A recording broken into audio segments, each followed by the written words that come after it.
Welcome to safe structure. दोस्तों, आज का जो टॉपिक है ये कंक्रीट टेक्नोलॉजी एंड ब्रिक के ऊपर है। ये दोनों टॉपिक बहुत ही इंपॉर्टेंट है आपका किसी भी competitive exam as well as your class exam के लिए। सो इस टॉपिक को आप स्किप मत कीजिएगा। ये बहुत सिंपल है, आपका मार्क्स जो है वो आपके हाथ में दे देगा ये छोटा सा टॉपिक। और ये टॉपिक आपका फील्ड के लिए भी बहुत ही इंपॉर्टेंट है। कुछ चीज़ें जैसे कि वर्केबिलिटी हो गया, सम रेशियो हो गया, मोर्टार कंक्रीट का डिफरेंट काइंड ऑफ रेशियो हो गया, मिक्स डिज़ाइन हो गया, सब कुछ इस कंक्रीट टेक्नोलॉजी के अंदर आता है जो आपका फील्ड के लिए बहुत इंपॉर्टेंट हो जाता है। तो इसीलिए इस टॉपिक को आप स्किप मत कीजिएगा, ठीक है ना। तो ये पूरा मॉड्यूल का जो पूरा चीज़ है वो आपके सामने है। इसी मॉड्यूल को फॉलो करेंगे हम लोग और बहुत ही सिंपल में बहुत ही आसानी से समरी करके ये पूरा स्लाइड शो हमने लाया है आपके लिए। तो पूरा जो नोट्स है ये अपलोड हो जाएगा, आप वहाँ से डाउनलोड कर लीजिएगा और ये क्लास को फॉलो कीजिए तो पूरा क्लास आपका हो जाएगा। कुछ ज़्यादा पढ़ने की ज़रूरत आपको नहीं पड़ेगा, सिर्फ ये नोट्स और 2-4 चीज़ ऐसे इधर उधर से आप बुक से फॉलो करके ये पूरा चीज़ हो जाएगा। और एक और बात, प्लीज़ आपके पास एक नोटबुक भी रखिएगा और एक पेन भी रखिएगा, क्योंकि कुछ ऐसे चीज़ है जो मैंने यहाँ पर नहीं लिखा है लेकिन मैं अपने यहाँ से बताऊँगा, तो वो चीज़ आप लिख लेना, ठीक है। तो शुरू करते हैं। देखिए, ये हो गया कंक्रीट टेक्नोलॉजी का मॉड्यूल और नेक्स्ट ये हो गया कोई ब्रिक का मॉड्यूल। ये दोनों चीज़ हम लोग कवर करने वाले हैं इस पूरे सेशन में, एक ही वीडियो में। पहली बात, सीमेंट मैन्युफैक्चरिंग। सीमेंट कैसे मैन्युफैक्चर किया जाता है, इससे पहले मैं एक बात बता दूं। जो चीज़ हर वक्त पूछा जाता है different kind of competitive exam में 1 मार्क्स के लिए, वो है पोर्टलैंड सीमेंट कब किसने बनाया था पहले। तो उसका आंसर है Portland cement was first made in 1824 by Joseph Aspdin. तो ये चीज़ याद कर लीजिएगा, रटने की ज़रूरत नहीं है। ये नाम 2-4 बार आपके आंखों के ऊपर चला जाएगा तो एग्ज़ाम में आएगा तो टिक मार दीजिए, ठीक है। तो ये चीज़ आप याद रखिए। तो यहाँ पर आ गया कि सीमेंट मैन्युफैक्चरिंग कैसे होता है। देखिए, सीमेंट मैन्युफैक्चरिंग होता है 2 टाइप से, एक तो ड्राई मेथड, एक वेट मेथड। ड्राई मेथड ये हाल ही में आया है, ये न्यू मेथड है, और वेट मेथड ये पुराना मेथड है। दोनों अप्रोक्सीमेट सेम है, कुछ एक आध चीज़ जो है वो डिफरेंट है। जैसे कि दोनों ही मेथड में खदान से रॉ मटेरियल हमको लाना पड़ता है। खदान से जो चीज़ है, कंपाउंड है, जितने भी रॉ मटेरियल चाहिए सब कुछ ट्रांसपोर्ट करके खदान से ब्लास्टिंग करके उसे तोड़ के फिर ट्रक से ट्रांसपोर्ट करके फैक्ट्री में लाया जाता है।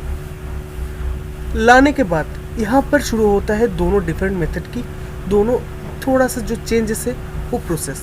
जैसे कि ड्राई प्रोसेस में उसको लाकर सीधे क्रशर में डाला जाता है और उसे क्रश किया जाता है, और वेट प्रोसेस में उसको पहले धोया जाता है। उसका जो क्ले है, जो इम्प्योरिटीज है, डिफरेंट काइंड ऑफ, उसे धोया जाता है। उसके बाद उसको क्रश किया जाता है, क्योंकि बहुत बड़ा है इसको क्रश करके छोटा किया जाता है, क्योंकि इसको फर्दर जो मिक्स है, फर्दर जो प्रोसेस है उसको प्रोसीड्यूर करने के लिए। वो क्रशर भी 2 टाइप का होता है, एक हेवी क्रशर, एक ट्यूब मिल और बॉल मिल। हेवी क्रशर पहले इस्तेमाल किया जाता है प्रोसेस में। सबसे पहले हेवी क्रशर का पार्ट आता है, जो वो बड़ा सा जो चीज़ खदान से आता है उसको छोटे छोटे टुकड़े में, छोटे छोटे साइज में कन्वर्ट करने के लिए हेवी क्रशर का इस्तेमाल किया जाता है। तो यहाँ तक क्लियर हो गया।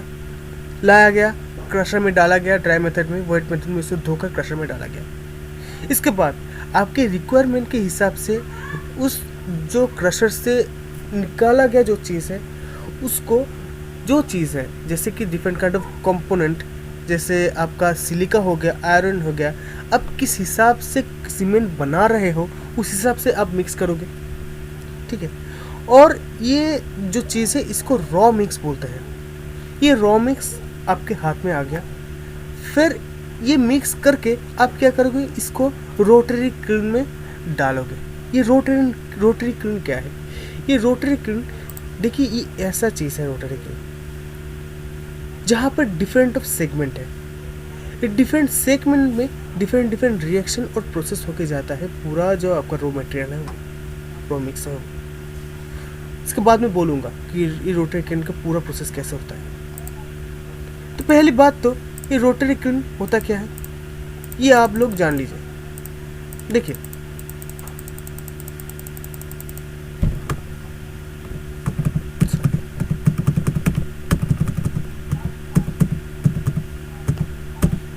देखिए, तो पहली बात तो आपका रोटरी किल्न छोड़िए, वो मैं कुछ देर बाद बताऊंगा रोटरी किल्न एक्चुअली में होता क्या है। यहाँ तक आप लोग क्लियर कर लीजिए कि रोटरी किल्न में इसको डाला जाता है। उसके बाद रोटरी किल्न से थोड़े थोड़े कंचे जैसा साइज का थोड़ा थोड़ा दाना निकलता है, थोड़ा थोड़ा जो पार्टिकल निकलता है जिसको क्लिंकर कहा जाता है।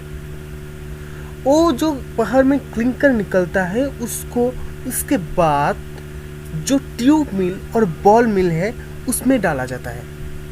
जो 6 पॉइंट है ट्यूब मिल और बॉल मिल में, वहाँ पर थोड़े से जिप्सम के साथ मिक्स किया जाता है और उसको क्रश किया जाता है।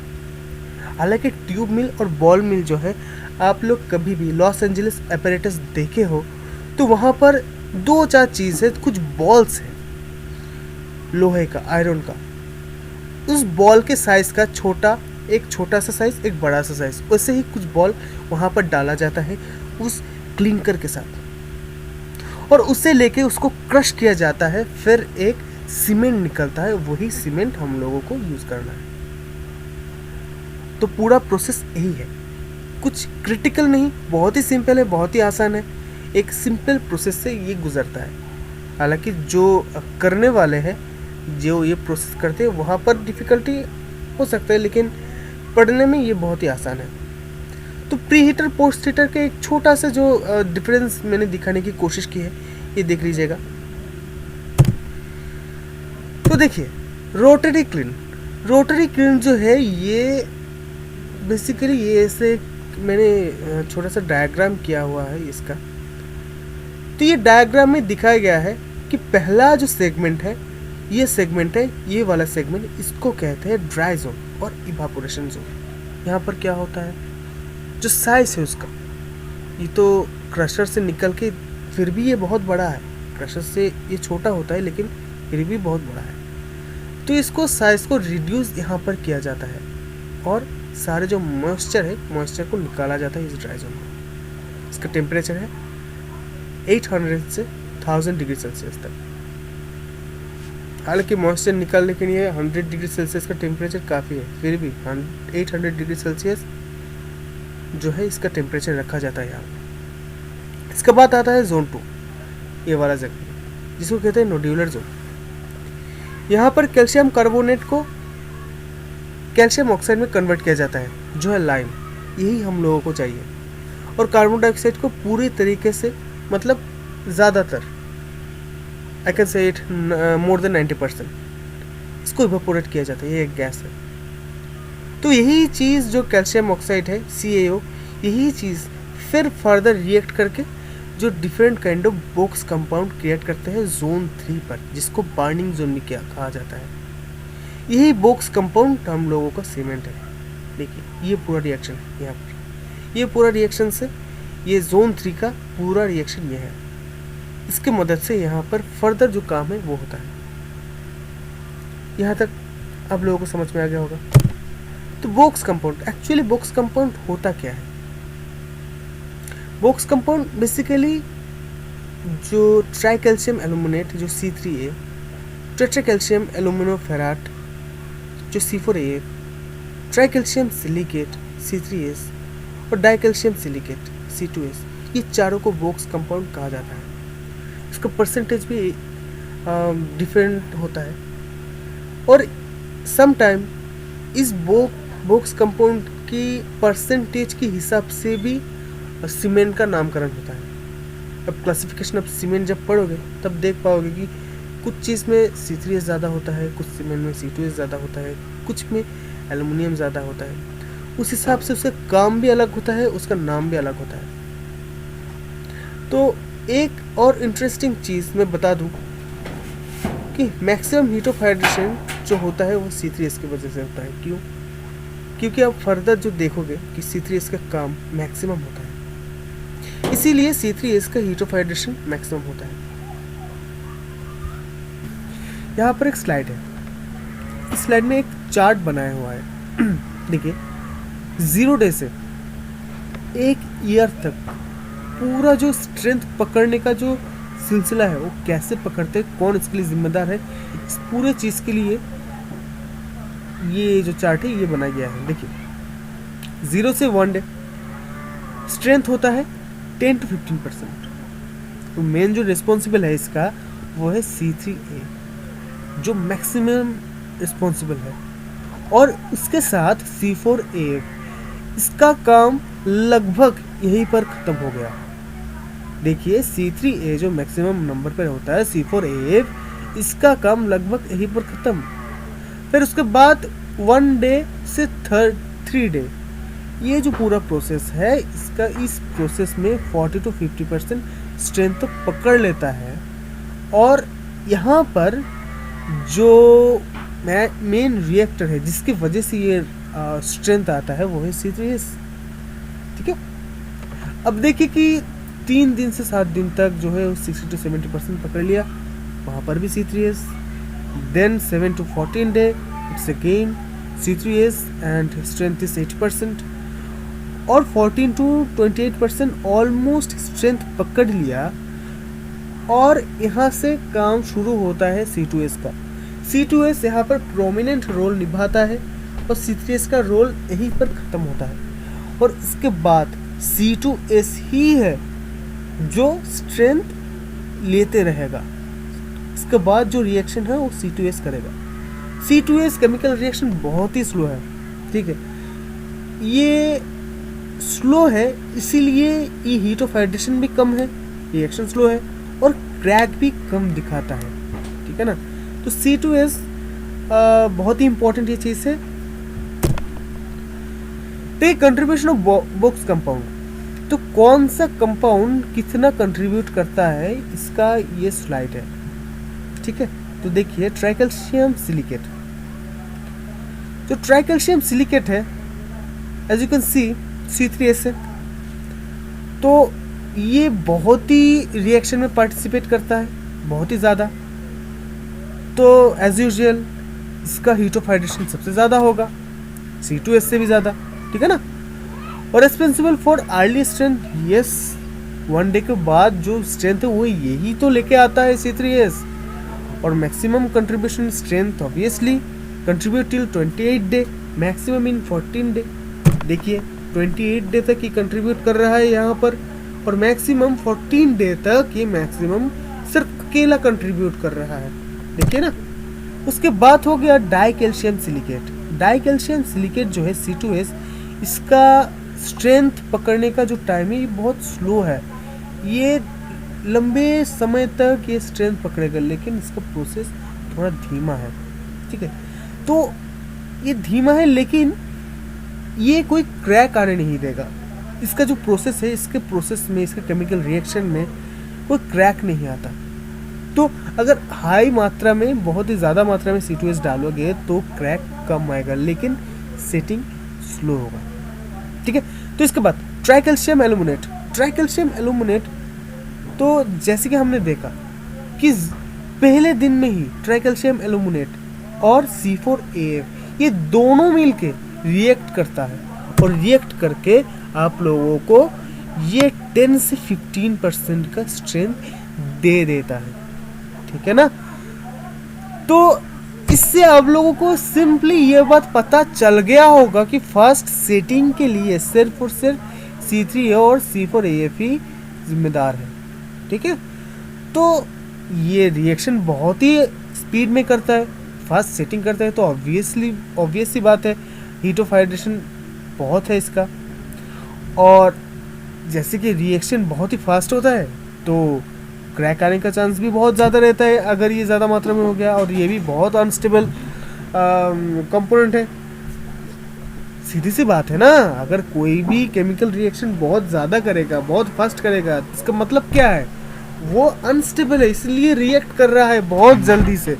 ठीक है ना, और high C3A chance to attack high chemical reaction. अगर C3A ज़्यादा हो गया, इसका मतलब केमिकल रिएक्शन भी बहुत हाई होने की प्रोबेबिलिटी है। ठीक है। और ये जो है C4AF, इसके बाद टेट्रा कैल्शियम एल्यूमिनोफेराट। ये टेट्रा कैल्शियम एल्यूमिनोफेराट जो है more stable then C3A। C3A से बहुत स्टेबल है, slower rate of reaction than C3A but faster than other. ये C3A से स्लोअर है, लेकिन अदर जो कंपोनेंट है उससे फास्ट रिएक्ट करता है। सम इम्पॉर्टेंट टॉपिक, ये इम्पॉर्टेंट टॉपिक इस वजह से है क्योंकि ये हर एक एग्जाम में, लगभग हर एक एग्जाम में ये सवाल आता है। पहले तो हीट ऑफ हाइड्रेशन क्या है। सिंपली सीमेंट के साथ अगर पानी का कांटेक्ट हो गया तो रिएक्शन होगा, रिएक्शन होगा तो हीट निकलेगा, तो यही है हीट ऑफ हाइड्रेशन। सिंपल सी बात है, इसी को आपको लिखना है अपनी भाषा में, अंग्रेजी में थोड़ा तड़का लगाकर, ठीक है। सल्फर अटैक, सल्फर अटैक क्या है? देखिए, जो केमिकल हम लोगों के पास है, जो केमिकल हम लोगों को मिला, ठीक है, उस केमिकल के साथ एक रिएक्शन होगा। सब कुछ के साथ रिएक्शन हो, पानी के साथ तो आएगा ही आएगा ना। तो पानी के साथ अगर मिक्स्ड होता है, उसके बाद कैल्शियम हाइड्रोक्साइड ये आएगा ही आएगा। कैल्शियम हाइड्रोक्साइड कंपोनेंट आपको मिलेगा रिएक्ट होने के बाद। ये बहुत इंपॉर्टेंट कंपोनेंट है बाय द वे। और इसके साथ अगर सल्फर रिएक्ट कर गया, अगर सल्फर रहा सीमेंट पे या कहीं पर भी, या पानी में, या कहीं मान लीजिए कोर्स एग्रीगेट में या फाइन एग्रीगेट में, अगर सल्फर रहा तो कैल्शियम हाइड्रोक्साइड के साथ वो रिएक्ट कर जाएगा। फिर क्या करेगा? कैल्शियम सल्फेट जो है ये रिजल्ट दे देगा आप लोगों को। कैल्शियम सल्फेट प्रोड्यूस हो जाएगा। और कैल्शियम सल्फेट क्या करता है? फॉर जो C2S और C3S, ये जो चीज़ है जो मेन रिस्पॉन्सिबल है आपके रिएक्शन के लिए, स्ट्रेंथ के लिए, उसके साथ रिएक्ट करके ये एक सॉल्ट प्रोड्यूस कर देगा जो आपका स्ट्रक्चर के लिए या जिस वजह से आप यूज़ कर रहे हैं उसके लिए बहुत ही बुरा है, ठीक है। तो कोशिश कीजिए पानी में सॉरी सैंड में या कोर्स एग्रीगेट, फाइन एग्रीगेट, किसी में भी ये जो सल्फर है ये ना रहे, ठीक है ना। तो उसके बाद इंग्रेडिएंट ऑफ सीमेंट। सीमेंट में एक्चुअली क्या क्या इंग्रेडिएंट रहता है ये आप चाहो तो भी रहेगा, कुछ चीज़ चाहो तो रहेगा, नहीं ना चाहो तो भी कुछ चीज़ रह जाता है। आप 100% कुछ चीज़ को हम निकाल नहीं पाओगे, ठीक है ना।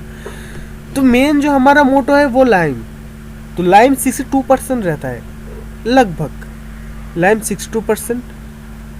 अगर जितना ज़्यादा लाइम होगा तो अनसाउंडनेस उतना ज़्यादा होगा। तो लो लाइम मीन्स लो स्ट्रेंथ। लेकिन यहाँ पर एक बात, एक टर्म नया आ गया कि अनसाउंडनेस क्या है, ये मैं बताऊंगा लेकिन अभी नहीं। अब सिर्फ ये समझो, अनसाउंडनेस इसका पूरा एक टेस्ट प्रोसेस है, मैं टेस्ट पे ये सब कुछ बताऊंगा।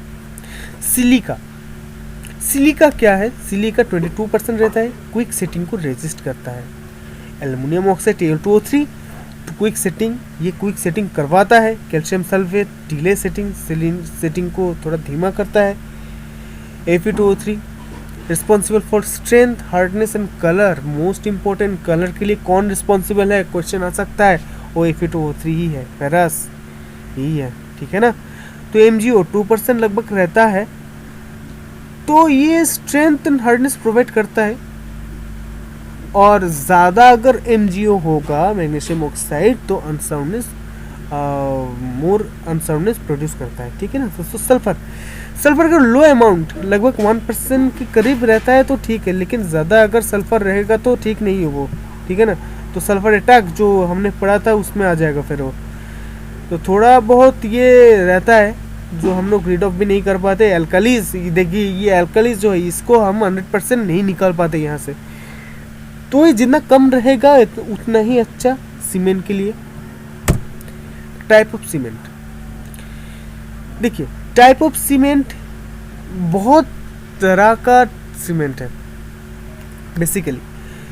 तो ये जब जो सीमेंट है इसका कैसे क्लासिफिकेशन किया जाता है, इसका क्लासिफिकेशन किया जाता है इसका काम से, कैसे हम लोग कुछ सीमेंट को यूज़ करते हैं, कैसे उसका मैन्युफैक्चरिंग होता है, इस बेसिस पे किया जाता है इसका क्लासिफिकेशन। पहला जो क्लासिफिकेशन है ओपीसी, ऑर्डिनरी पोर्टलैंड सीमेंट, ये सबसे पुराना मेथड है, सबसे पुराना मेथड है सीमेंट मैन्युफैक्चरिंग का, ठीक है। should not be used in a sulfur contaminated soil। Sorry, यहाँ पर ये नो नहीं, ये नॉट होगा। should not be used in sulfur contaminated soil। जो सल्फर कंटामिनेटेड सॉइल है वहाँ पर ओपीसी अच्छा नहीं है, ठीक नहीं होगा, ठीक है। वो 3 ग्रेड में आपको मिलेगा ओपीसी 33, 43 और 53। ये 33, 43, 53 क्या है, ये सीमेंट के स्ट्रेंथ है। 33 न्यूटन पर mm square as well as 43 और 53 सेम सिग्निफिकेंस दिखाता है, ठीक है। आरएचएस क्या है, रैपिड हार्डनिंग सीमेंट, जो यहाँ पर है ना रैपिड हार्डनिंग सीमेंट 2 नंबर पे, वो आरएचएस है। तो आरएचएस नाम से ही पता चल गया कि ये क्या है, रैपिड मतलब फर्स्ट, ये रिएक्शन फर्स्ट करवाता है, और हाई C3 है और लेस C2 है। ऑब्वियसली बात है कि C3 ये जो 1 से 14 दिन का जो time period, general time period है, वहाँ पर ये बहुत फास्ट रिएक्शन यही करता है ना, और C2 ये बहुत धीमी गति से रिएक्ट करता है। तो इसी वजह से C3 ये ज़्यादा मात्रा में डालो तो रिएक्शन बहुत ज़्यादा होगा। तो ये यूज़ होता है रोड कंस्ट्रक्शन में। तो एक दिन का RHC रैपिड हार्डनिंग सीमेंट का strength equal to 3 day of OPC। तो यहाँ पर एक चीज़ मैं बोलना चाहता हूँ कि एक दिन का जो RHC और 3 दिन का OPC स्ट्रेंथ तो ठीक है, ये तो मान लिया, लेकिन अल्टीमेट जो स्ट्रेंथ निकलेगा लगभग सब में ही सेम स्ट्रेंथ आएगा, ठीक है ना। तो ये मत सोचिए कि इसका स्ट्रेंथ ज़्यादा हो गया, इसका स्ट्रेंथ कम हो गया। वो दिन के हिसाब से पहले दिन में ये जल्दी सेट होता है, ये जल्दी सेट नहीं होता, इसका सिलसिला रहता है, इसका रिक्वायरमेंट रहता है, लेकिन इसका मतलब ये नहीं है कि ये अच्छा है ये बुरा है। रिक्वायरमेंट के हिसाब से ये यूज़ किया जाता है। जैसे कि रोड हो गया, रोड का बहुत जल्दी सेट होना ज़रूरी है, तो इसीलिए इसका यूज़ किया जाता है। हालांकि OPC भी अल्टीमेटली वो स्ट्रेंथ ले लेगा, ठीक है ना। तो next EHRC, extra rapid hardening cement. Extra rapid hardening cement मिलता है आपको RHC के साथ कैल्शियम क्लोराइड ऐड करके। एक्स्ट्रा रैपिड हार्डनिंग सीमेंट आपको थोड़ा ज़्यादा जल्दी आपको सेटिंग करवाना अगर हो तो ये यूज़ किया जाता है। तो ऑब्वियसली कहाँ पर यूज़ किया जाता है, जहाँ पर हीट ऑफ हाइड्रेशन का थोड़ा डर थोड़ा कम रहता है, थोड़ा फास्ट होने का ज़रूरी है। तो कोल्ड रीजन सबसे फेवरेबल है इसके यूज़ करने में, और वहाँ पर ही ये यूज़ किया जाता है, ठीक है। तो 1 day strength of EHRC is 25% more of RHC। एक दिन की इसका जो स्ट्रेंथ है और RHC से भी 25% ज़्यादा है। हालांकि 90 दिन में दोनों सेम स्ट्रेंथ में आ जाएगा, लेकिन पहले ये थोड़ा ज़्यादा, पहले दिन का और पहले 1-2 दिन का 2-3 दिन का जो स्ट्रेंथ है बहुत ही ज़्यादा पकड़ लेता है स्ट्रेंथ। तो लो हीट सीमेंट, तो ऑब्वियस सी बात है low heat cement chemical reaction बहुत कम हो रहा है, थोड़ा धीमी गति से हो रहा है, हीट ऑफ हाइड्रेशन कम दिखा रहा है।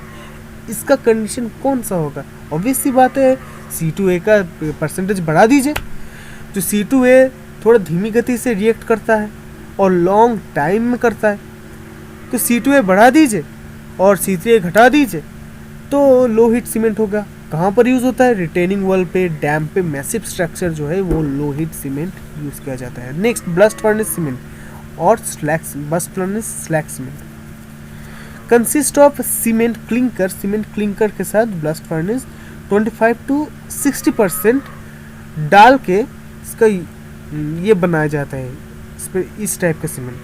तो यहाँ कहाँ पर यूज़ होता है, डैम पे।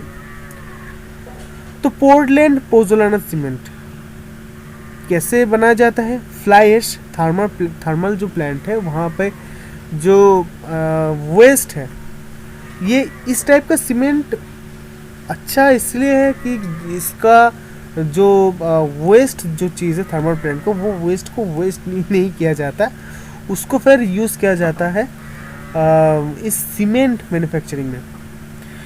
तो फ्लाई ऐश को थर्मल प्लांट से लिया जाता है, इसके साथ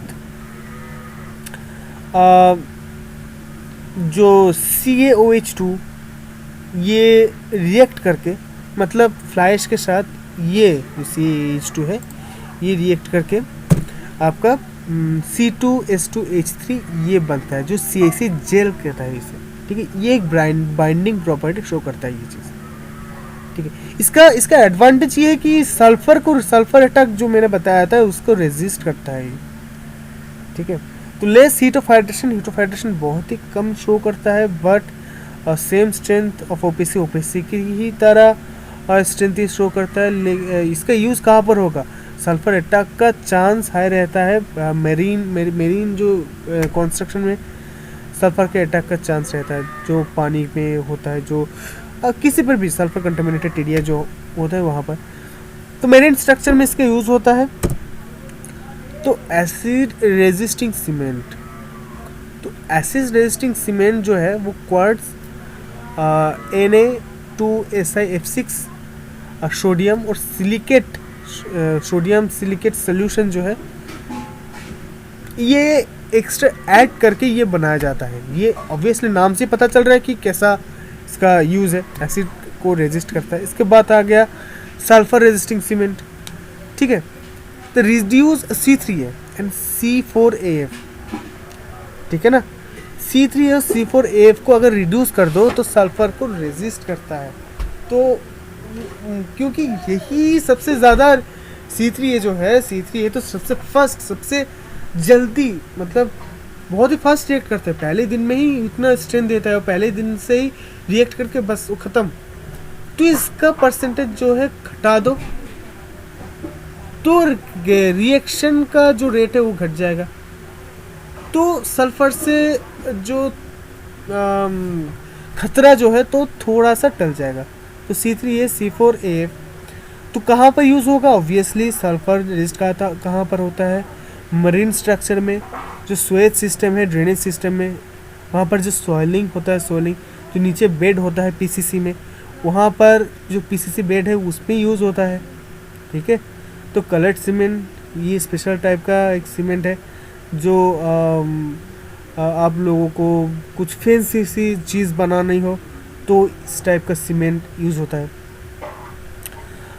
okay, next super sulphate cement. तो इसका कंपोनेंट कौन सा है? ब्लास्ट फर्नेस स्लैग 85% होता है, कैल्शियम सल्फेट 15% और क्लिंकर 5%। इसका एडवांटेज क्या है? Low heat of hydration show करता है और केमिकल रिएक्शन भी थोड़ा कम होता है, थोड़ा घटता है, रेजिस्ट करता है। और क्रैक भी एज यूजुअल, अगर हीट ऑफ हाइड्रेशन कम होगा क्रैक भी कम दिखेगा। तो ऑब्वियसली जो मास स्ट्रक्चर है, बहुत ही बड़ा जो स्ट्रक्चर है, वहाँ पर ही ये सुपर सल्फेट सीमेंट आपका यूज़ किया जाता है। एक चीज़ आपने नोटिस किया हो तो मैं फिर से बता दूं, जो लो हीट सीमेंट है, जहाँ पर आप हीट ऑफ हाइड्रेशन कम मिलता है, उस टाइप का सीमेंट ही हम लोग मश स्ट्रक्चर में यूज़ कर रहे हैं। देखिए, इसके पहले भी जितने सारे लो हीट सीमेंट भी हम लोगों ने वो डैम पे, वो जो रिटेनिंग वॉल और मास स्ट्रक्चर, मैसिव स्ट्रक्चर में यूज़ किए थे। तो इसी तरीके के सीमेंट मास स्ट्रक्चर में यूज़ किया जाता है। तो नेक्स्ट हाई एल्यूमिनस सीमेंट। तो देखिए हाई एल्यूमिना का चांस, देखिए C3A, यहाँ पर F मीन्स एल्यूमिनियम। तो ये एल्यूमिनिया जो है, इसका परसेंटेज बढ़ा दोगे तो बहुत ही फास्ट रिएक्ट करेगा वो, तो ये हार्ड होगा सिर्फ 5 आवर में। तो ऑब्वियसली हीट ऑफ हाइड्रेशन बहुत ज़्यादा होगा, फास्ट अटैक भी दिखाई देगा और इसका क्रैक भी शो करने की चांसेस है, इसीलिए इसको यूज़ किया जाता है। हीट ऑफ हाइड्रेशन जहाँ पर मेंटेन कर पाएगा ऐसी जगह है कोल्ड रीजन, तो कोल्ड रीजन में इसके यूज़ होता है, लेकिन इसका जो कॉस्ट है वो बहुत ही ज़्यादा है। तो स्पेशल टाइप का ये सीमेंट है। तो manufactured by fusion of lime and bauxite, ठीक है, लाइम और बॉक्साइड का फ्यूजन करके इसको बनाया जाता है। तो एयर एंट्रेनिंग सीमेंट। तो air entraining cement 5% of calcium lignosulphonate is added to OPC. तो ये जो कैल्शियम लिग्नोसल्फेट जहाँ पर अब लोगों को वर्केबिलिटी चाहिए, ठीक है ना। समटाइम क्या होता है कि आपका वर्केबिलिटी ज़रूरी है लेकिन आप पानी नहीं डाल पाते। क्यों? क्योंकि अगर पानी डालोगे तो स्ट्रेंथ घट जाएगा। फ्यूचर में नेक्स्ट में बताऊंगा कि कैसे घटेगा। ये एक ग्राफ है, पानी के वाटर सीमेंट रेशियो और कंप्रेसिव स्ट्रेंथ दोनों इन्वर्सली प्रोपोर्शनल है। तो आप आपके मनमर्जी के मुताबिक आप पानी नहीं डाल पाओगे, तो वर्केबिलिटी भी चाहिए, तो क्या करेंगे आप? तो उसके लिए कुछ तो चाहिए, तो कैल्शियम लिग्नोसल्फेट आप यूज़ कर पाओगे। 5% कैल्शियम लिग्नोसल्फेट अगर यूज़ करोगे तो ये आपका एयर इंट्रेनिंग सीमेंट जो है ये मिल जाएगा। ये वर्केबिलिटी के लिए बहुत ही अच्छा है। तो हाइड्रोफोबिक सीमेंट ये भी एक बहुत ही इंपॉर्टेंट सा एक सीमेंट है। ये अगर सीमेंट को अगर बहुत थोड़े दिन के लिए अगर स्टोर करना चाहते हो, तो बहुत दूर तक ट्रांसपोर्ट करना चाहते हो, तो ये हाइड्रोफोबिक सीमेंट आप यूज़ कर सकते हो। एक होता क्या है, सीमेंट के बाहर एक फिल्म क्रिएट किया जाता है, फिल्म क्रिएट होता है जो एयर का जो मॉइस्चर है उसके कांटेक्ट में नहीं आ पाता। तो एयर का मॉइस्चर के कांटेक्ट में नहीं आ पाएगा तो ये ठीक रहेगा सीमेंट। तो ये हो गया आपका सीमेंट का क्लासिफिकेशन और उसका डिटेल्स, ये याद रखिएगा। लाइम, इसके बाद हो गया लाइम। देखिए लाइम कहाँ से मिलेगा? लाइमस्टोन से लाइम मिलेगा। ये जो पहली वाला रिएक्शन है, ये पहला वाला रिएक्शन हम लोग जोन 2 में पढ़ा था, किल्न का रोटरी किल्न का जोन 2 में हम लोगों ने ये पढ़ा था। तो लाइम ऐसा ही मिलता है कि CaCO3 को लाइमस्टोन को टोन से कैल्शियम ऑक्साइड लाइम मिलेगा और कार्बन डाइऑक्साइड ये गैस ही निकल जाएगा। तो कैल्शियम ऑक्साइड और पानी दोनों रिएक्ट करके ये वाला चीज़ मैंने बताया था ना, ये वाला चीज़ ये बहुत ही इंपॉर्टेंट है। ये बाइंडिंग प्रॉपर्टी यही शो करता है। Lime has better workability and plasticity than cement. It has obviously ये लाइम यूज ही किया जाता है वर्केबिलिटी के लिए, हाई वर्केबिलिटी और प्लास्टिसिटी के लिए, ठीक है ना। तो लाइम का 3 टाइप है, प्योर लाइम, क्विक लाइम और फैट लाइम। तो प्योर लाइम जो एकदम जिसके इम्प्योरिटी का परसेंटेज थोड़ा ही हो, हालांकि 10% क्ले रहता है और 90% ही कैल्शियम रहता है, तो प्लास्टिसिटी अच्छा है और वर्केबिलिटी भी बहुत अच्छा है इसका, ठीक है। Obtain bye calcination of lime, ठीक है। ये हो गया कि लाइम का जो पूरा प्रोसेस है ये है। और इम्प्योर लाइम ऑब्वियसली क्ले का परसेंटेज ज़्यादा रहेगा, ठीक है ना। तो ये लाइम का फंडा हो गया आपका। तो कॉन्स्टिट्यूशन ऑफ लाइमस्टोन, लाइमस्टोन में क्या रहता है? क्ले रहता है। कितना? 8 to 10% ऑफ परमिटेड, 8 to 10% आप परमिट कर पाओगे, इससे ज़्यादा आप नहीं परमिट कर पाओगे। तो जितना ज़्यादा क्ले रहेगा वर्केबिलिटी घटाएगा वो, ठीक है, बट वाटर सोल्यूबल करेगा। तो सोल्यूबल सिलिका भी रहेगा, ठीक है। और MgCO3 मैग्नीशियम कार्बोनेट, तो reduce slaking action and provide early strength and hardness. ये अर्ली स्ट्रेंथ और हार्डनेस मैग्नीशियम कार्बोनेट प्रोवाइड करता है। और metal oxide imparts hydraulicity small amount, ठीक है। और sulphur provide strength small amount. ये दोनों स्मॉल अमाउंट में ही रहेगा। अगर ये ज़्यादा इस अमाउंट में रहेगा तो ये बैड इफेक्ट फैलेगा आपका स्ट्रक्चर में। तो ये जितना ज़्यादा स्मॉल है, स्मॉल अमाउंट में ये आपका ठीक ठाक सा काम भी कर जाएगा और आपका स्ट्रक्चर भी सेफ रहेगा। ज़्यादा हो गया तो आपका साइड इफेक्ट भी दिखाएगा ये।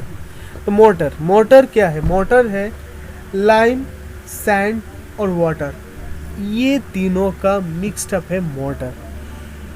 मोटर कहाँ पर यूज़ होता है? बेसिकली जब आप प्लास्टरिंग करते हो, जब आप ब्रिक वर्क करते हो, सब जगह पर मोटर यूज़ किया जाता है, ठीक है। आप देखे होंगे कहीं पर भी अगर प्लास्टरिंग कर रहे हो तो ये बताने की ज़रूरत नहीं है मोटर कहाँ पर यूज़ होता है। तो मोटर कैसे मिलता है? मोटर दो तरह के मोटर है, एक lime motor, cement motor. Lime motor, cement motor. तो लाइम मोटर कौन सा है? Lime, sand plus water. अगर ये तीनों चीज़ मिल गया तो ये हो गया लाइम मोटर। तो जैसे कि हम लोगों ने बताया था कि लाइम का एडवांटेज है, ये वर्केबिलिटी बहुत अच्छा दिखाता है। और हीट भी कम दिखाता है। तो जाहिर सी बात है केमिकल रिएक्शन भी बहुत स्लो होगा, प्लास्टिसिटी भी हाई दिखाता है। तो केमिकल रिएक्शन स्लो होगा तो अर्ली स्ट्रेंथ भी कम होगा, ठीक है ना। और थर्ड पॉइंट जो है अर्ली स्ट्रेंथ इसका कम है, but durable in nature, nature में बहुत ड्यूरेबल है, लेस क्रैक, क्रैक भी इसका कम है। तो सीमेंट मोटर, सीमेंट मोटर के में देखिए cement plus sand plus water, तो इसका अर्ली स्ट्रेंथ बहुत ज़्यादा है, लेकिन वर्केबिलिटी और प्लास्टिसिटी मोटर से, लाइम मोटर से थोड़ा कम है। और हीट ऑफ हाइड्रेशन जाहिर सी बात बहुत ज़्यादा है, और फर्स्ट रिएक्शन भी बहुत फर्स्ट है। तो गेज मोटर, इसमें होगा आपका स्ट्रेंथ और वर्केबिलिटी का जो पूरा प्रॉब्लम है वो यहीं पर सॉल्व होता है। गेज मोटर में होता क्या है, आपका लाइम सीमेंट सैंड वाटर मिला के एक अच्छी स्ट्रेंथ और वर्केबिलिटी का, अच्छी वर्केबिलिटी का एक मिक्सड अप किया जाता है। तो सब इम्पोर्टेंट रेशियो, ये जो रेशियो है ये साइट इंजीनियर के पास हमेशा रहना चाहिए, ठीक है। कुछ चीज़ यहाँ पर नहीं लिखा है, एक दो चीज़ मैं बताऊंगा, आप नोट कर लीजिएगा ये चीज़। जैसे कि ब्लास्टरिंग, सीमेंट टू सैंड, अगर कहीं पर भी प्लास्टरिंग हो रहा है और वो प्लास्टरिंग कंक्रीट पर हो रहा है, मतलब स्लैब हो गया, कॉलम पर हो गया, शेयर वॉल हो गया, यहाँ पर अगर ये प्लास्टरिंग हो रहा है तो आपका रेशियो 1:3 होना चाहिए। समटाइम 1:4 होता है इंटरनल, जब ब्रिक पर एक्सटर्नली अगर करते हो ब्रिक के ऊपर तो 1:4, ठीक है। और लाइम अगर यूज करते हो तो लाइम इज टू सैंड आपका 1:2 का रेशियो आप मिल जाएगा। ब्रिक वर्क अगर 5 इंच 125 mm का अगर ब्रिक वर्क करते हो तो 1:3, और 10 इंच के लिए 1:6 अगर 250 mm का करते हो तो लाइम जब यूज करोगे तो सब में 1:3 का यूज करोगे। डैम प्रूफ के लिए आपको 1:3 का रेशियो रहेगा, और लाइम यूज नहीं किया जाता, यहाँ पर सिर्फ सीमेंट यूज किया जाता है। ग्राउटिंग का मतलब जहाँ पर जो जॉइंट है वो जॉइंट पे जो गैप होता है वो गैप को फिल करने के लिए ये किया जाता है। यहाँ पर सीमेंट का रेशियो बहुत ज़्यादा है, 1:1.5 का रहता है। और गंटिंग ऐसी एक चीज़ है, एक गन है कि कॉन्क्रीट सीमेंट गन की तरह ही है, इसको गन इंजेक्ट किया जाता है।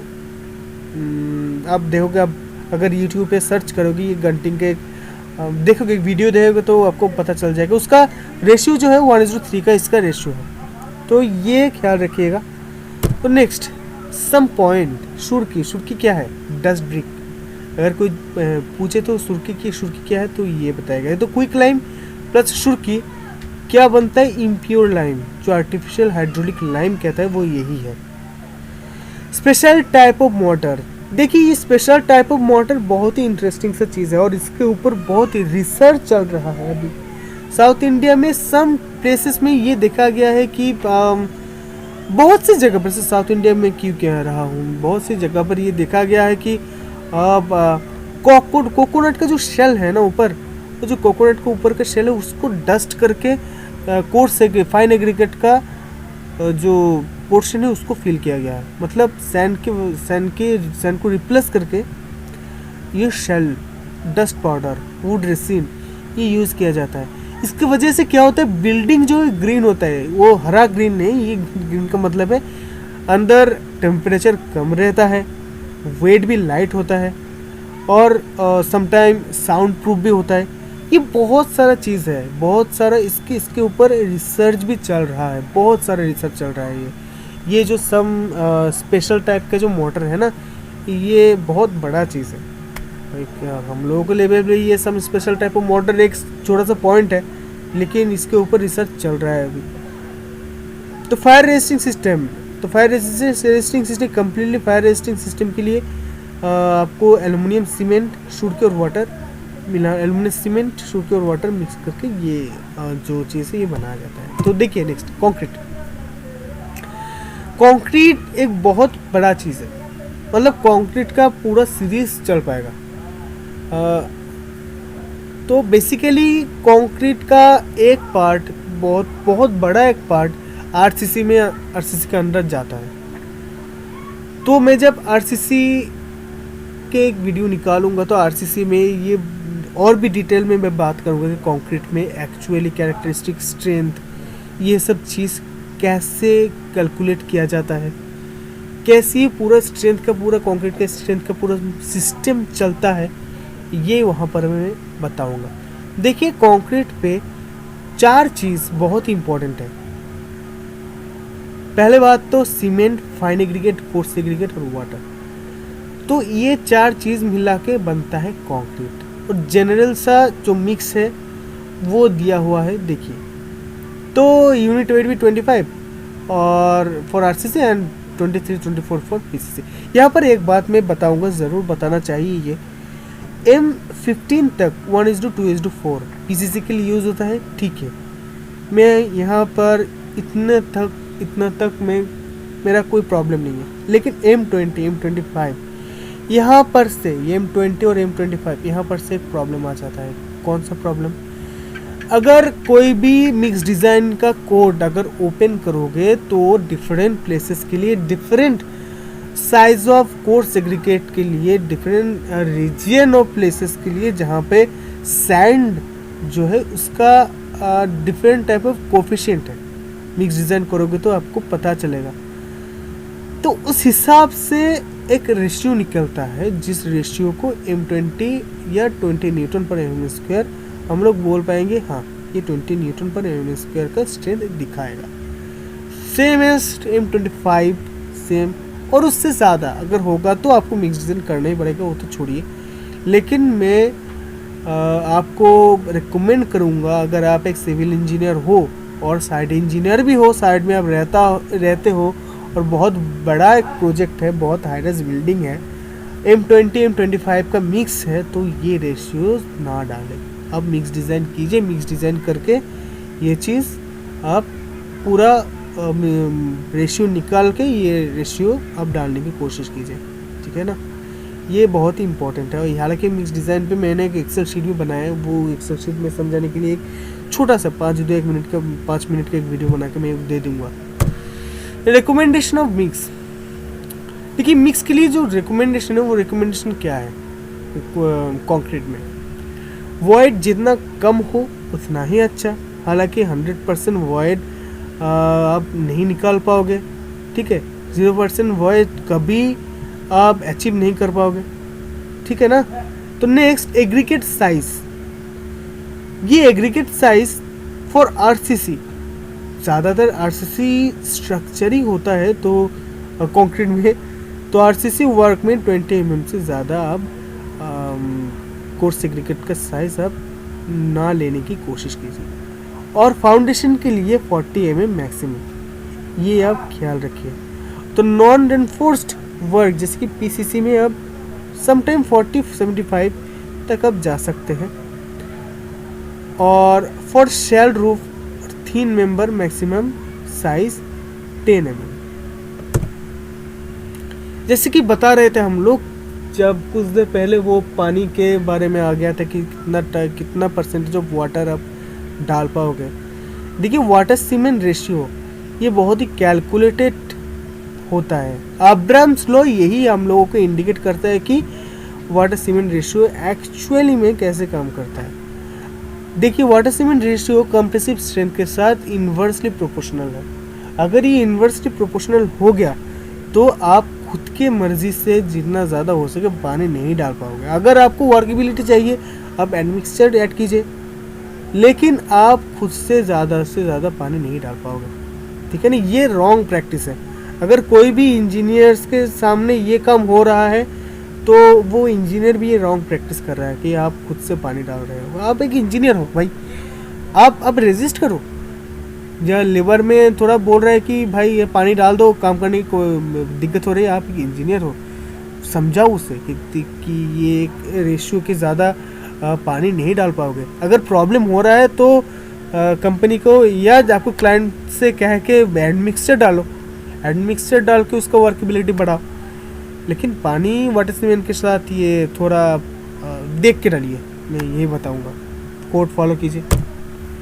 वर्केबिलिटी, तो वर्केबिलिटी का अगर आप कहीं पर भी, अगर अपनी ज़िंदगी में तो कभी भी कंक्रीट आप देखे ही हो, तो वर्केबिलिटी एक फील करने की चीज़ है। आपको मैं बताकर कैसे, मतलब ये बताकर नहीं होगा, फील करने की चीज़ है। जैसे कि आप मान लीजिए कि different type of mix of concrete है, डिफरेंट टाइप ऑफ कंक्रीट आपके सामने मिक्स किया हुआ है। आप एक कंक्रीट उठाओगे, आप उठाकर देखिए एक तरह की, दूसरे टाइप की कंक्रीट को उठा के देखिए वो एक तरह, मतलब ये डिफरेंट टाइप का जो चीज़ है ना, एक थोड़ा ज़्यादा आपको ज़्यादा अगर थोड़ा शेप देने की कोशिश करोगे तो बहुत सिंपल शेप हो जाएगा, एक चीज़ शेप नहीं होगा। एक चीज़ देखिएगा आप ठीक तरह से ऊपर नहीं उठेगा, एक चीज़ आप एक शेप दे चुके हो, वो ठीक से वो शेप उसी शेप में है, शेप वो टूटता है, वो शेप चेंज नहीं हो रहा है। ये सब कुछ वर्केबिलिटी है, ठीक है, समझ पा रहे हो मेरे बात? ये वर्केबिलिटी है, ये फील कीजिए वर्केबिलिटी को। तो हाई वर्केबिलिटी ये ब्लीडिंग का भी एक रीज़न है, और लो वर्केबिलिटी अगर हो गया सेग्रीगेट हो जाएगा, ठीक है। सेग्रीगेट हो जाएगा मतलब वर्केबिलिटी कम है, मतलब वहाँ पर पानी कम है, पानी कम है। अगर ऊपर से वो कंक्रीट डालोगे, तो कंक्रीट अगर ऊपर से डालोगे तो क्या नीचे जाकर वो सेग्रीगेट हो जाएगा ना। तो लो वर्केबिलिटी भी नहीं चलेगा, वो ज़्यादा वर्केबिलिटी भी नहीं चलेगा, एक वर्केबिलिटी मेंटेन करके रखना पड़ेगा। तो वर्केबिलिटी किससे, फैक्टर्स जो ये 5 नंबर का सवाल आता है आप लोगों को कॉलेज में, फैक्टर इफेक्टिव ऑफ वर्केबिलिटी। पहली बात तो वाटर सीमेंट रेशियो मैंने बताया था, यहाँ पर देखिए वाटर सीमेंट रेशियो कैसे वर्केबिलिटी के साथ, ये देखिए यहाँ पर नीचे वाटर सीमेंट रेशियो, यहाँ पर नीचे एक्स एक्सिस में और वाई एक्सिस में कंप्रेसिव स्ट्रेंथ, तो इन्वर्सली प्रोपोर्शनल है। एग्रीगेट सीमेंट रेशियो के साथ भी इन्वर्सली प्रोपोर्शनल होगा। जैसे कि अगर एग्रीगेट ज़्यादा हो गया तो आपका सरफेस ज़्यादा हो गया जहाँ पर पानी कांटेक्ट करेगा, तो ओवरऑल पानी का रिक्वायरमेंट ज़्यादा बढ़ेगा ना, तो मतलब पानी कम पड़ रहा है एग्रीगेट की वजह से, तो वर्केबिलिटी ऑब्वियसली लो होगा। Size of aggregate directly proportional to workability. Obviously अगर एक क्वांटिटी का आप एग्रीगेट ले रहे हैं और वहाँ पर थोड़ा बड़ा साइज़ का एग्रीगेट है और थोड़ा छोटे साइज़ का एग्रीगेट है, तो जो छोटे साइज़ का एग्रीगेट होगा उसका ज़्यादा सरफेस एरिया कवर करना पड़ेगा, उसका सरफेस एरिया ज़्यादा होता है। अगर आप सॉइल पढ़ोगे तो वहाँ पर देखोगे कि जो फाइनर जो मॉलिक्यूल है, फाइनर जो पार्टिकल्स है, उसका सरफेस एरिया मतलब एक सेम वॉल्यूम का फाइनर और कोर्सर एग्रीगेट में, कोर्सर कंपोनेंट में, और जो भी हो जिसमें भी फाइनर का जो पोर्शन है एक ही वॉल्यूम में, उसका सरफेस एरिया ज़्यादा होता है और कोर्सर का सरफेस एरिया कम होता है। तो फाइनर का सरफेस एरिया ज़्यादा हो गया, वाटर रिक्वायरमेंट बढ़ेगा, मतलब वाटर कम हो रहा है तो वहाँ का वर्केबिलिटी कम होगा, ठीक है, जितना फाइन होगा तो साइज जितना बढ़ेगा तो वर्केबिलिटी उतना हाई होगा, वाटर रिक्वायरमेंट कम हो रहा है। तो shape of aggregate obviously round shape is good for workable, obviously. देखिए राउंड शेप हो गया तो ये हिलने ढूंढने पाएगा, चल पाएगा मतलब समझ रहे हो ना। तो शेप अगर राउंडेड हो तो वो ठीक है, एंगुलर और क्यूबिकल के लिए वर्केबिलिटी ठीक नहीं आता। तो टेक्सचर भी इंपॉर्टेंट, अगर स्मूथ होगा तो वर्केबिलिटी अच्छा होगा। लेकिन ये एक बात ख्याल रखिएगी, वर्केबिलिटी अच्छा है, वर्केबिलिटी गुड, इसका मतलब ये नहीं कि स्ट्रेंथ गुड होगा। तो वर्केबिलिटी काम करने तक ही सीमित है, इसके बाद स्ट्रेंथ के मामले में ये पूरा डिफरेंट सिनेरियो है, ठीक है ना। तो वर्केबिलिटी ज़्यादा हो गया मतलब yes we made a good concrete, इसका मतलब ये नहीं है। Fineness modulus of aggregate, fineness modulus is empirical factor, obviously fineness modulus जो है एम्पिरिकल फैक्टर है। द कंक्रीट टेक्नोलॉजी और सैंड सॉइल मैकेनिक्स, इस दोनों के लिए दोनों अलग अलग मेजर है, ठीक है, दोनों की अलग व्यू है इस फाइनेस मॉड्यूलस का। ये fine sand, medium sand, coarse sand, fine aggregate, coarse aggregate, ये दोनों का डिफरेंट व्यू है, तो वो थोड़ा देख लीजिएगा आप, ठीक है ना। तो सॉइल मैकेनिक्स का तो ये चीज़ पढ़ लीजिएगा, बहुत ही सिंपल है, कुछ ऐसे है नहीं। बाल्किंग ऑफ सैंड, देखिए बाल्किंग ऑफ सैंड बेसिकली क्या है, अगर पानी में, अगर सैंड में अगर पानी डालोगे तो वो वॉल्यूम घटता नहीं है, पहले उसका वॉल्यूम बढ़ता है। होता क्या है, सॉइल का जो सैंड का जो ग्रेन है, जो पार्टिकल है, उसके बाहर एक फिल्म क्रिएट होता है, वो फिल्म वॉल्यूम को बढ़ा देता है। तो वो फिल्म अगर पानी डालोगे वो बढ़ेगा, पानी डाल रहे हो बढ़ रहा है, इसका मतलब ये नहीं कि बहुत डाल दिया फिर बढ़ गया, एक लेवल है। ये देखिए हाई लेवल, इसका पीक लेवल, ये पीक लेवल से ये फिर नीचे आएगा। आप जितना पानी डालोगे उतना ही वॉल्यूम फिर घटेगा एक लेवल के बाद। तो मेरा प्रॉब्लम इतने तक ही है जहाँ पर पानी डाल रहे हो और वॉल्यूम बढ़ रहा है। तो यही बाल्किंग ऑफ सैंड है, वो पार्टिकल के बाहर एक फिल्म बनने की वजह से। तो ये प्रैक्टिकल फील्ड में समटाइम बहुत प्रॉब्लम क्रिएट करता है फाउंडेशन में, ये बाल्किंग of sand. Compressive and tensile strength, देखिए हम लोग कंक्रीट यूज़ करते ही है कॉम्प्रेसिव स्ट्रेंथ के लिए। कंक्रीट का यूज़ करने का मेन जो मोटो है ये कॉम्प्रेसिव स्ट्रेंथ के लिए ही है। कंक्रीट पोरस नेचर है, ये ब्रिटल मटेरियल है, तो इसी वजह से ये कॉम्प्रेसिव स्ट्रेंथ में बहुत अच्छा है, ठीक है ना। आरसीसी स्ट्रक्चर में हम लोग कंक्रीट इसीलिए यूज़ करते हैं। Just remember concrete is use for its compressive strength. Obviously जैसे हम लोगों ने बताया था कि it does not have good tensile strength, इसका अच्छा टेंसाइल स्ट्रेंथ नहीं है, लेकिन इसका मतलब ये नहीं कि इसका टेंसाइल स्ट्रेंथ नहीं, ज़ीरो है, ये नहीं है। टेंसाइल स्ट्रेंथ है, इसका एक टेस्ट भी है, फ्लेक्सुरल स्ट्रेंथ का एक टेस्ट है, वो भी मैं बताऊंगा।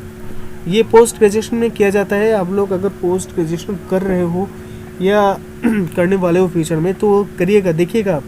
बीटेक लेवल पे, ये ग्रेजुएशन पे लेवल में नहीं होता, इसका एक टेस्ट भी है और इसका टेस्ट भी एक डिफरेंट रिजल्ट देता है, तो उसका टेस्ट का प्रोसीड्यूर अलग है। लेकिन ये टेंसाइल स्ट्रेंथ है इसका, लेकिन वो हम लोग कंसीडर नहीं करते। अगर आरसीसी स्ट्रक्चर में देखोगे तो वो न्यूट्रल एक्सिस के बाद नीचे का जो पोर्शन है ना, जहाँ पर स्टील सिंगली रेनफोर्समेंट में नीचे का जो स्टील है, मैं ये बात कर रहा हूँ मिड पोर्शन में, एक बीम का मिड पोर्शन जहाँ पर नीचे टेंशन आ रहा है, ऊपर कंप्रेशन आ रहा है। इस कंडीशन में अगर नीचे के जो न्यूट्रल एक्सिस के बाद जो पोर्शन है, इस पोर्शन का टेंसाइल स्ट्रेंथ, कंक्रीट का टेंसाइल स्ट्रेंथ 0 एज्यूम किया जाता है। सिर्फ कंक्रीट का कंप्रेसिव स्ट्रेंथ ही हम लोग कंसीडर करते हैं, ठीक है। देखिए क्रीप आरसीसी में डिटेल्स में है, क्रीप बहुत ही डिटेल है। देखिए पहली बात तो क्रीप क्या है। क्रीप, अगर मान लीजिए आपकी बिल्डिंग में कहीं पर भी एक फैन लटका हुआ है, कोई भी चीज़ बहुत दिन से है, तो ये क्या है, तो परमानेंटली एक डिफॉर्मेशन वहाँ पर हो जाता है, एक बेंड हो गया वो चीज़, ये क्रीप है। Permanent deformation due to static load, एक स्टैटिक से एक लोड है, बहुत दिन से पड़ा हुआ है वो लोड, और परमानेंटली वहाँ पर एक थोड़ा सा बेंड हो गया, वो क्रीप है। क्योंकि वो इलास्टिक लिमिट को क्रॉस करके ये बेंड करता है ना, तो फिर पहले वाले स्थिति में नहीं आएगा वो। श्रिंकेज,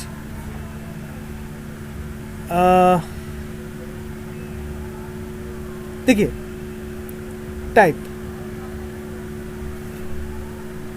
ये जो श्रिंकेज है ये बहुत ही अनएक्सपेक्टेड है। इसको रेजिस्ट करने के लिए जब बीम डिज़ाइन करोगे तब देखोगे कि श्रिंकेज रेजिस्ट करने के लिए बहुत बड़ा अगर बीम होगा, बस 750 mm से ज़्यादा बीम हो गया डेप्थ उसका, तो इन दिस कंडीशन आपको श्रिंकेज के लिए भी एक साइड रेनफोर्समेंट जो है प्रोवाइड करना पड़ेगा। अगर आपका जो बॉटम बार, टॉप बार, इसमें भी आप लोग श्रिंकेज को कंसिडर करके ज़्यादा स्पेसिंग नहीं डाल पाओगे। श्रिंकेज एक कॉमन सा एक चीज़ है कंक्रीट में, तो श्रिंकेज आता है। तो श्रिंकेज बहुत ही कॉमन फैक्टर है यहाँ पर। बेसिकली होता क्या है, बेसिकली होता ये है कि श्रिंकेज में आपका जो सीमेंट जेल है ना, जो सीमेंट के साथ वाटर रिएक्ट करके जेल क्रिएट करता है, वहाँ पर पानी अगर चला गया मान लीजिए, तो उस कंडीशन में श्रिंकेज आएगा, एक क्रैक आएगा, इंटरनल एक क्रैक आएगा। तो इस वजह से तो आपका हीट ऑफ हाइड्रेशन की वजह से भी श्रिंकेज आ सकता है, शेप ऑफ एग्रीगेट की वजह से भी श्रिंकेज आ सकता है, वाटर सीमेंट रेशियो अगर ठीक ना हुआ तो भी श्रिंकेज आ सकता है। तो बहुत सी वजह है श्रिंकेज आने के लिए। ये जो डिफरेंट वजह है, इसके लिए हर एक डिज़ाइन में श्रिंकेज का एक मार्जिन है। ये आपको IS कोड या डिफरेंट टाइप का, अगर जिस कंट्री से भी बिलोंग करते हो वहाँ पर श्रिंकेज का एक मार्जिन दिया हुआ है, वो देता है श्रिंकेज का मार्जिन। वो श्रिंकेज का मार्जिन आपको कंसिडर करके ही आपको डिज़ाइन करना पड़ेगा। अगर प्री स्ट्रेस्ड कंक्रीट अगर डिज़ाइन करते हो तो श्रिंकेज के लिए अलग लॉस ही है, श्रिंकेज लॉस। तो वहाँ पर श्रिंकेज का एक मार्जिन आपको पकड़ के चलना है। श्रिंकेज होगा ही, अब रेजिस्ट नहीं कर पाओगे, लेकिन हाँ ज़्यादा हो गया तो प्रॉब्लम। तो जितना कम हो उतना ही अच्छा है। यहाँ पर कंक्रीट का मैंने जो चीज़ है मोटा मोटी वो ठीक ठाक से मैंने बता दिया। यहाँ तक मैंने एक भी टेस्ट नहीं बताया। सारी जो टेस्ट है ना, पूरा जो टेस्ट सीरीज कंक्रीट और ब्रिक का पूरा टेस्ट का मैं एक अलग से वीडियो बनाऊंगा, क्योंकि यहाँ पर सिर्फ कंक्रीट को सीखो, कंक्रीट क्या है वो अलग से एक वीडियो होगा। तो यहाँ पर होगा ब्रिक। देखिए brick property of brick, shape rectangular होना चाहिए, साइज हर एक कंट्री में अलग होता है, हर एक स्टेट में अलग होता है, हर एक मतलब हर जगह पर ये अलग ही होता है। तो बेसिकली इन इंडिया एक मॉड्यूलर बेड का ब्रिक का एक साइज़ है 19x9 सेंटीमीटर का एक ब्रिक का साइज मॉड्यूलर IS कोड में दिया हुआ है, लेकिन हर एक स्टेट में ये अलग दिखाता है। कलर क्या होता है, रेड होगा, और डेंसिटी 1600 kg पर क्यूबिक मीटर, और 19 ये रोम नहीं है, फ्रॉम होगा, ये यहाँ पर एक F होगा, ठीक है ना, ये करेक्ट कर लीजिएगा। तो 1900 kg पर मीटर क्यूब, ठीक है। Type first class brick, second class brick, third class brick, ये 3 टाइप का ब्रिक बेसिकली हम लोग जनरली ये 3 टाइप का ब्रिक हम लोग देख पाते हैं। कि फर्स्ट क्लास ब्रिक क्या, तो ये बहुत ही रेट होता है, मेटल साउंड था, अगर 2 ईंट में अगर नाखून से अगर एक मारोगे तो मेटल एक साउंड देगा। तो ये बहुत अच्छा है, लॉन्ग ड्यूरेबल है, 100 ईयर के लिए बेसिकली यूज़ किया जाता है। अगर आप में यह एक बिल्डिंग याद आ रहा है कि राइटर्स बिल्डिंग, कोलकाता में राइटर्स बिल्डिंग, वो पूरा का पूरा फर्स्ट क्लास ब्रिक से बना हुआ है, बहुत पुराना स्ट्रक्चर है वो, अभी भी वहाँ पर काम होता है, ठीक है। तो फर्स्ट क्लास ब्रिक बहुत ड्यूरेबल है, बहुत ही। सेकंड क्लास ब्रिक, इसका क्रशिंग स्ट्रेंथ 175 kg पर सेंटीमीटर स्क्वायर, तो इसका ड्यूरेबिलिटी है 15 years, not more than 15 years. तो थर्ड क्लास ब्रिक ये तो सॉइलिंग के लिए यूज़ किया जाता है some time. Ingredient of brick, तो ये आपके सामने पूरा ब्रिक के ingredient, silica, alumina, lime, iron oxide, magnesia, ठीक है। तो हार्मफुल कुछ चीज़ आपको एलिमिनेट करना पड़ेगा कि एक्सेस मैग्नीशियम, एक्सेस लाइम और एल्कली और ऑर्गेनिक मटेरियल, ये दोनों चीज़, एल्कली ऑर्गेनिक मटेरियल, ये दोनों चीज़ बहुत ही हार्मफुल है। तो ये चीज़ जितना स्किप कर पाओगे, मतलब स्किप कर दोगे, ये जितना मतलब नहीं, ये नहीं होना चाहिए, और स्टोन भी नहीं होना चाहिए। ब्रिक कटिंग, ये देख लीजिए, ये ब्रिक का कटिंग है, स्नैप हेडर, विंड क्लोजर, ये सिर्फ आँखों में जो इसका इमेज है, इमेज रख लीजिए, और ब्रिक बॉन्ड, ये भी ब्रिक बॉन्ड है। तो यहाँ से सिंपल सा कुछ सवाल आएगा ब्रिक से, और इसका टेस्ट भी मैंने अभी बताया कि इसका पूरा टेस्ट की एक, सारे टेस्ट की एक अलग से वीडियो होगा, जैसे मैंने बताया था। देखिए यहाँ तक ब्रिक और कंक्रीट टेक्नोलॉजी का मैंने पूरा ओवरव्यू मैंने बता दिया। अब सिर्फ बुक्स थोड़ा पढ़ोगे तो हो जाएगा, अब और कोई बात नहीं है यहाँ पर। और ये सारे नोट्स अब फॉलो करोगे तो पूरा कॉन्क्रीट टेक्नोलॉजी हो जाएगा। लेकिन फिर एक बार मैं बता दूँ, ऑल टेस्ट के लिए एक दूसरा वीडियो होगा। तो टेस्ट बहुत इंपॉर्टेंट है for practical field as well as your competitive exam and your class exam also. So ये याद रखिए। So thank you, please subscribe the channel and like the video if you like. Thank you very much.